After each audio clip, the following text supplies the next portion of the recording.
Situé en Meurthe-et-Moselle, à la frontière des Vosges, le pays de la Vesouse en Piémont profite d'une double identité.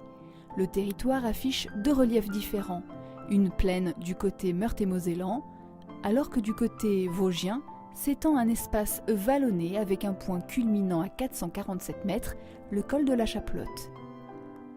Traversé par la Vesouse, un sous-affluent de la Meurthe, le pays est en plein rebond. En effet, ancienne terre industrielle avec le textile et la faïence, cette contrée a pris récemment conscience de son potentiel. Longtemps oublié entre les Vosges et la grande ville de Meurthe-et-Moselle, Nancy, le pays de la Vesouse en Piémont affiche ses atouts.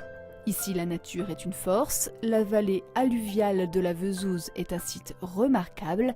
Classé Natura 2000, il abrite une faune et une flore d'une grande diversité. Sillonner les sentiers de randonnée est un excellent moyen de profiter des paysages. Aujourd'hui, l'agriculture permet au pays de vivre et de rayonner sur les étals des marchés. On y trouve notamment le Münster qui est fabriqué ici.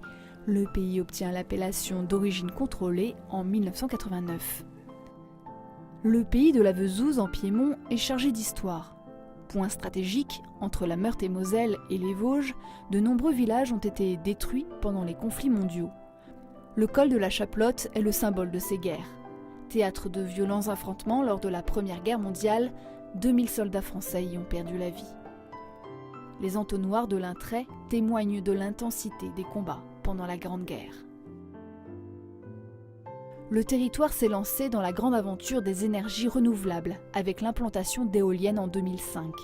Aujourd'hui, la famille de production d'énergie verte s'est agrandie.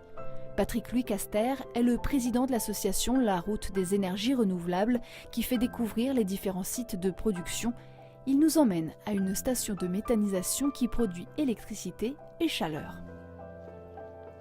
Donc là, Patrick, on est devant l'unité de méthanisation. Est-ce que vous pouvez me donner quelques chiffres justement qui représentent la dimension énergétique d'un site comme celui-ci? La dimension énergétique d'un site comme celui-ci, c'est l'équivalent de 440 foyers par an en termes électriques. D'accord. Et en chauffage, il y a à peu près une quarantaine de foyers. C'est une installation qui produit 250 kWh maintenant. Elle a été créée en 2002 par cet agriculteur.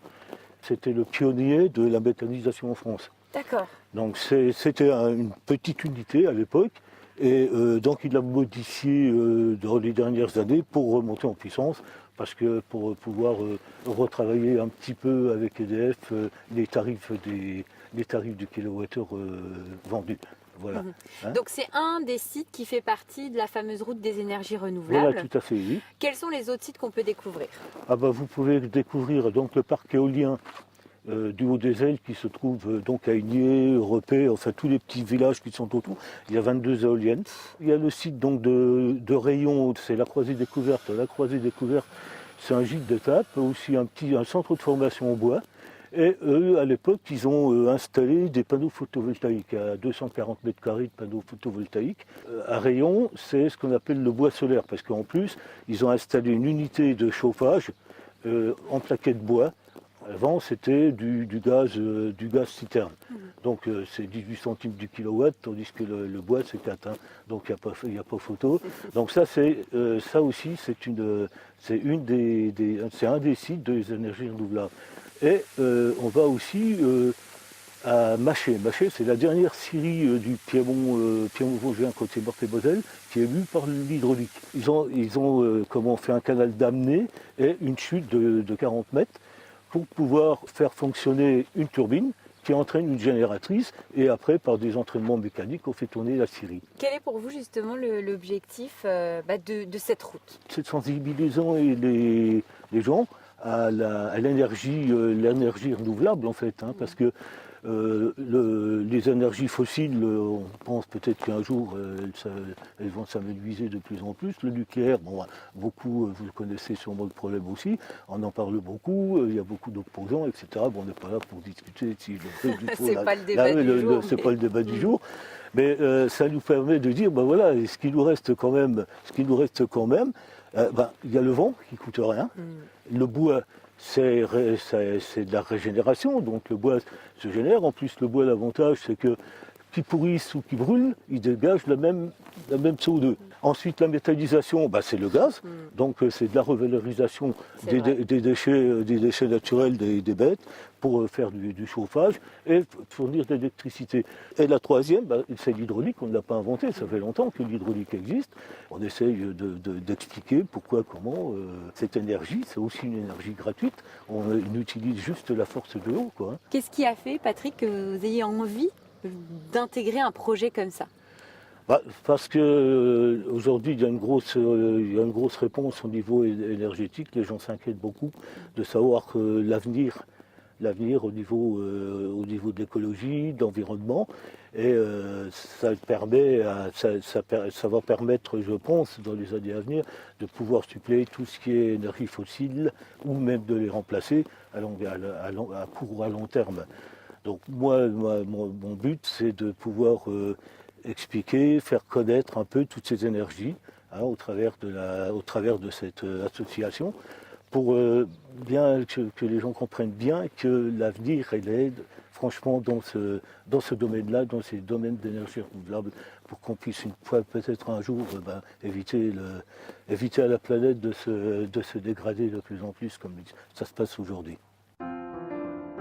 Les terres agricoles dessinent le territoire. Ici, la terre produit.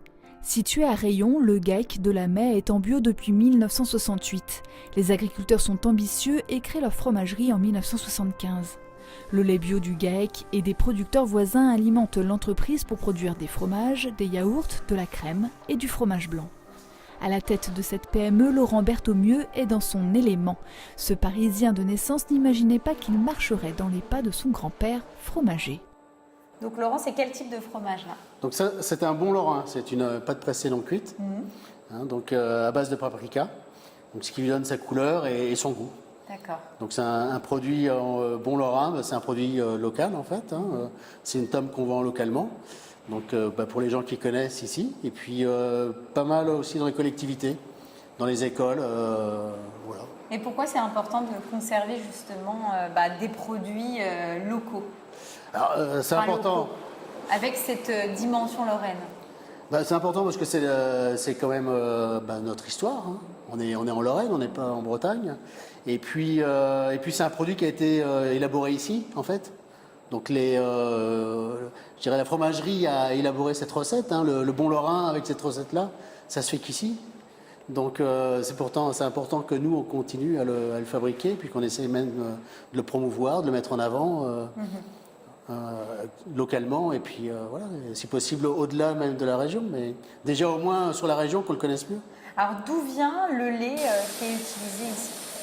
Donc le lait qu'on utilise à la fromagerie donc vient soit du GAEC qui est juste à côté, donc on peut l'utiliser soit pour des produits fermiers, on fait des tomes fermières également, ou sinon le lait en fait vient de producteurs qui sont sur les départements donc, de Moselle, de la Moselle et de la Meuse.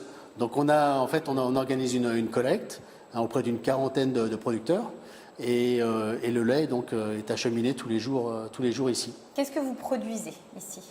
Donc, des fromages, quel type de fromage ? Donc des fromages, les pâtes pressées non cuites comme le bon lorrain. On a également une tome qui s'appelle la tome de la Vauzouse. On fabrique aussi de la mimolette que vous avez vu en fabrication, au moulage. Donc ça, ce sont les pâtes pressées non cuites. À côté de ça, on fait des emmentales, en fait, des meules d'emmental. Alors qu'on n'affine pas ici parce qu'on n'a pas la place ni les locaux pour faire ça. Mais on fabrique des meules d'emmental qui seront vendus soit crus, soit pasteurisés, en portions ou râpés. Alors principalement dans les grands réseaux de distribution, parce que là c'est un marché je dirais, qui est vendu dans les réseaux spécialisés bio. Parce que la particularité ici, c'est ça. C'est que tout ce qui est produit ici, c'est bio. À 100% bio. Il n'y a pas de... L'entreprise est née de la conversion du GAEC, donc en 1968, à l'agriculture biologique. Et la fromagerie a été créée donc, en entreprise en 1975 pour justement valoriser le lait bio du GAEC au départ, mais aussi des producteurs qui se sont convertis dans la région, en Lorraine, à l'agriculture biologique à ces moments-là. Donc nous, on a la particularité effectivement de faire depuis le début de notre création que des produits issus de l'agriculture biologique.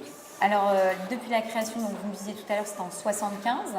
J'imagine qu'à l'époque, les gens ils pouvaient faire un petit peu des gros yeux. Parce qu'en 75, le bio, les gens, je ne sais même pas si tout le monde connaissait.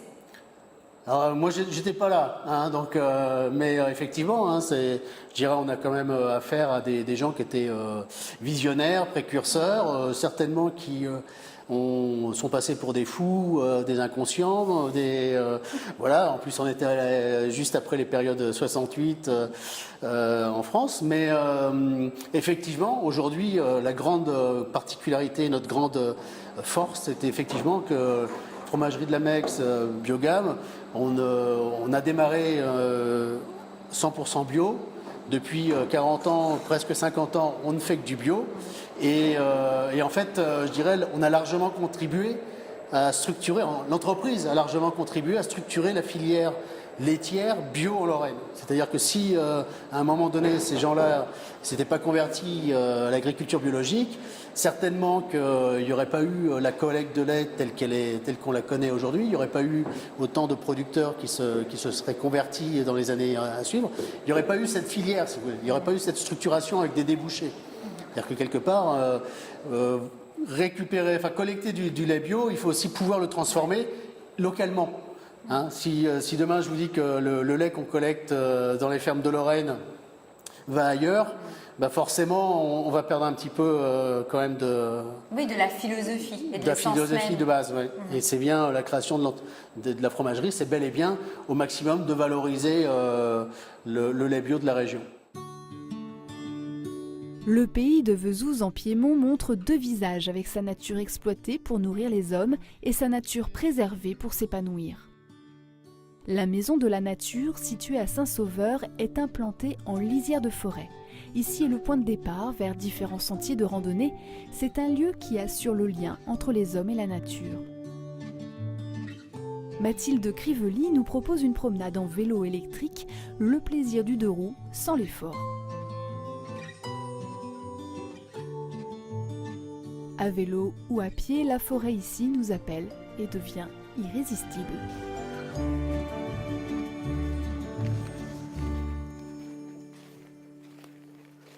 Donc là, on se trouve où exactement, Mathilde? On se trouve à côté de la Maison de la Forêt, entre les communes de Saint-Sauveur et Vallée-Châtillon. Je voulais te demander si ça t'avait plu, le petit tour qu'on a fait en véhicule assistance électrique. Ouais, c'était sympa. En fait, j'ai trouvé ça hyper agréable parce que pour le coup, tu as vraiment ce côté sport où tu fais du vélo et tu profites du cadre qui est assez exceptionnel. Et quand il y a des petites montées, des choses comme ça, hop, un petit coup d'assistance. Voilà, c'est sans effort et ça fait du bien.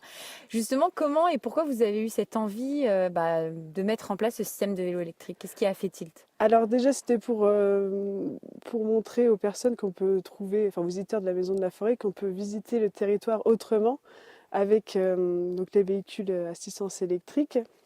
De manière simple, de présenter aussi les nouvelles technologies en termes d'énergie renouvelable. C'est-à-dire que c'est un nouveau produit qui est commercialisé en plus à Badonviller. D'accord. Donc c'est un produit du coin. Ah oui, c'est local. Donc on en a profité. C'est juste à côté de la Maison de la Forêt, à 10 km. Et c'est assez rare de trouver ces produits sur le terrain, quoi. Et on en a profité aussi pour valoriser ce producteur. D'accord, donc un produit du cru que vous présentez pour le coup et que vous faites utiliser aux touristes. Alors comment on arrive justement à attirer les touristes ici?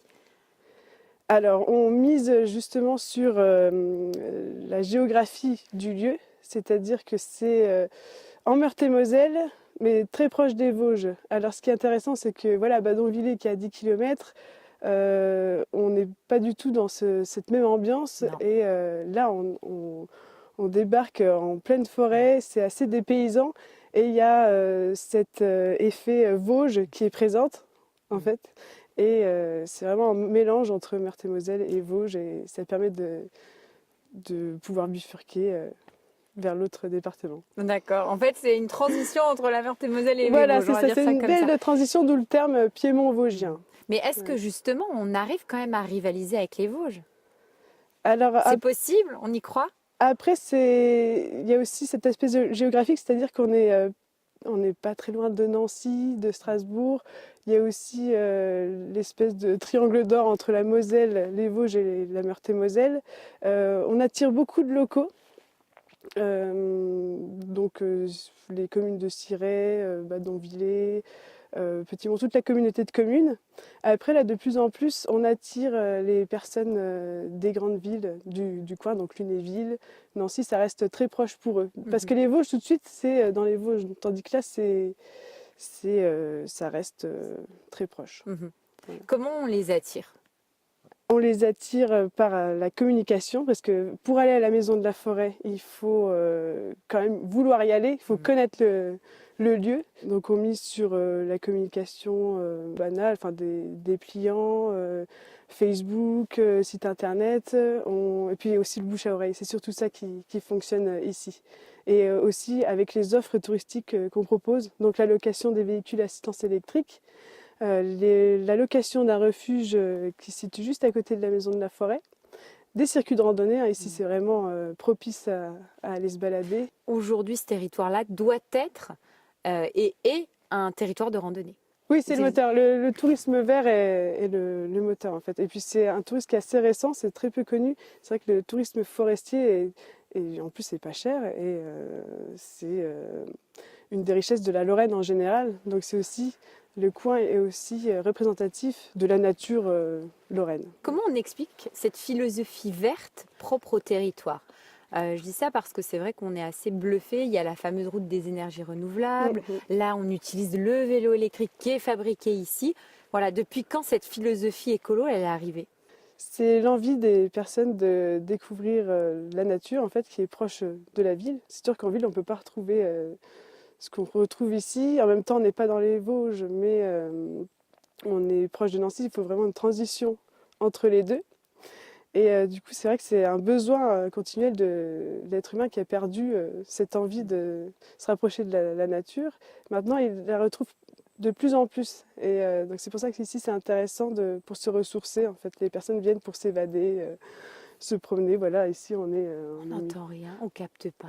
On capte pas le téléphone. Seul, et on n'entend même pas de bruit parce que le vélo électrique, il fait pas de bruit. Ouais. Pas de moteur, rien du tout. Juste le calme et la nature, c'est Tout ça. à fait.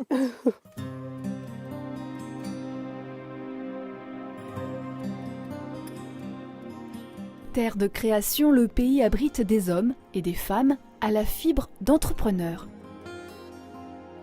C'est le cas de Sabrina Brochard. Docteur en biochimie, elle abandonne les laboratoires au profit de son petit atelier fait maison pour créer une savonnerie artisanale. C'était en janvier 2015. Aujourd'hui, elle continue à travailler sur des essais pour élargir sa gamme. Donc là, c'est quoi, Sabrina, qu'on mélange? Donc là, on va mettre la soude sur le mélange d'huile fondue. Donc, elle a été fondue à 45 degrés pour préserver ses vitamines. Et il y a quoi comme huile? Il y a de l'huile d'olive, de l'huile d'abricot, de l'huile de noix de coco pour donner un pouvoir moussant et du beurre de karité pour protéger la peau. D'accord. Donc on mélange le tout. Et on mélange le tout. Donc ça va être la base du savon. C'est ça. C'est la base de tous les savons ou que de ce savon-là? Non, c'est la base que de ce savon-là, puisque nous, on adapte toutes nos formules pour qu'elles répondent à un type de peau, en fait. Donc, toutes nos formulations sont différentes et on choisit systématiquement des huiles nobles ou des actifs qui répondent à un type de peau. D'accord. Et là, on est sur, par exemple, un savon qui est destiné à quel type de peau? Et bien là, on est sur un savon pour les peaux matures. D'accord. Avec de l'huile d'abricot qui va bien protéger, donner un petit coup d'éclat. Et puis ensuite, on va rajouter une poudre d'urucum, une poudre d'urucum qui est riche en vitamine C, qui va aider aussi la peau à lutter un petit peu contre le vieillissement. Sachant que ça reste un savon, un produit rincé. Voilà. Donc là, on mélange. Et c'était quoi que vous avez ajouté? Donc là, j'ai ajouté la composition parfumante, donc abricot mandarine. Ah, super. Et alors, tous vos produits, vous les choisissez comment? J'imagine que le produit de base, c'est quelque chose d'important. C'est ce qui va définir peut-être la qualité du savon? Oui. Alors, donc, toutes les bases végétales sont d'origine biologique, déjà. On choisit exclusivement des ingrédients naturels. D'accord. Soit des poudres de fruits, soit des huiles essentielles, des ocres pour la couleur, des argiles. Que du naturel, nous, c'est la base en fait vraiment de la savonnerie. Donc, jamais de synthétique, aucun additif. Donc dès le début, il y a eu cette volonté de partir dans quelque chose de biologique. Voilà. Et pourquoi c'était important pour vous? Parce qu'en fait, j'ai enseigné la cosmétologie pendant plusieurs années, donc j'ai fait un certain nombre d'études de formule avec mes élèves, et je me suis rendu compte en faisant les études de formule qu'on mettait quand même énormément d'ingrédients d'origine synthétique sur notre peau. C'est vrai. Voilà, et du coup, comme j'avais l'envie quand même de créer un laboratoire cosmétique, hein, au-delà de la savonnerie, puisqu'on cherche maintenant à s'élargir vers d'autres cosmétiques, bon, j'avais envie, il y avait cette volonté de ne pas retrouver ces molécules synthétiques qu'on trouve déjà un petit peu partout, qui sont souvent plus faciles à travailler, mais qui sont souvent aussi irritantes, allergisantes. Ça, vous avez pas mal de retours justement des gens aujourd'hui qui utilisent vos savons et des retours qui disent c'est vraiment la nuit et le jour, ma peau est moins sensible, elle est moins irritée, irritante. Alors oui, on a pas mal de retours et c'est quelque chose que je dis souvent sur les marchés parce que de temps en temps j'ai des personnes qui viennent, alors, qui ont des petits problèmes de peau, hein, une peau vraiment sèche, voire même un petit peu de psoriasis, etc. Et ils me disent mais bon sang, il y a quoi dans vos savons? Là ça va, ça tiraille pas, ça fait du bien. Et souvent je leur dis mais finalement c'est pas tellement ce qu'il y a, c'est ce qu'il n'y a pas. D'accord. C'est-à-dire qu'en fait, je pense que toutes ces molécules dont on peut s'affranchir, au final, quand elles sont pas là, rien que le fait qu'elles soient pas là, c'est déjà un plus. Et puis bon, ça, plus le fait qu'on a quand même des huiles sympathiques, dans l'ensemble, les peaux réagissent quand même plutôt bien. Donc aujourd'hui, ça fait 3 ans que vous êtes véritablement lancé. Quel a été le déclic de se dire un jour, allez, je me lance? La savonnerie, alors la savonnerie, ça fait très longtemps que je fais des savons. Alors, au départ, c'est parce que je travaillais en laboratoire au départ, hein, donc je suis docteur biochimiste, moi, initialement. Et j'ai quitté le laboratoire pour avoir plus de temps pour éduquer mes enfants. Et en fait, le laboratoire me manquait, donc j'ai commencé à faire un petit peu de la tambouille, racheter des choses, des béchères, des choses comme ça pour m'amuser. Et donc, pendant des années, effectivement, c'était juste pour voilà, histoire de jouer avec des éprouvettes, des béchères. D'avoir le labo à la maison. Ouais, tout à fait. Et puis, au final, à force d'entendre les gens dire « mais ils sont vraiment bien, tu devrais les vendre, tu devrais sauter le pas ». Puis, dans le même temps, j'ai trouvé un poste de prof de bio-cosméto. Donc, je me suis formée complètement à la réglementation en cosmétologie. Et puis, du coup, il arrive un moment où on se dit « bon, ça y est, je connais bien la réglementation ». Je suis biochimiste, j'ai un petit peu les clés pour les ingrédients. Allez, on y va. Voilà. Après, j'ai été beaucoup poussée par Geoffroy, mon mari, parce que j'avais quand même la trouille. Hein. C'est vrai? Ouais. Qu'est-ce qui fait peur dans un cas comme ça? Le fait de créer un laboratoire, de devoir le déclarer à l'ANSM. Voilà, la réglementation est lourde, on est encadré par un toxicologue, il faut trouver la bonne personne. On a de la chance, on a un toxicologue qui est super, qui est dans les Ardennes, qui nous aide beaucoup. Mais bon, c'est vrai qu'il faut trouver les bonnes personnes. Et alors aujourd'hui, aucun regret? Ah non, aucun regret. C'est vrai. L'épanouissement total. Total. Comme quoi, faire des savons, ça rend heureux. C'est ça.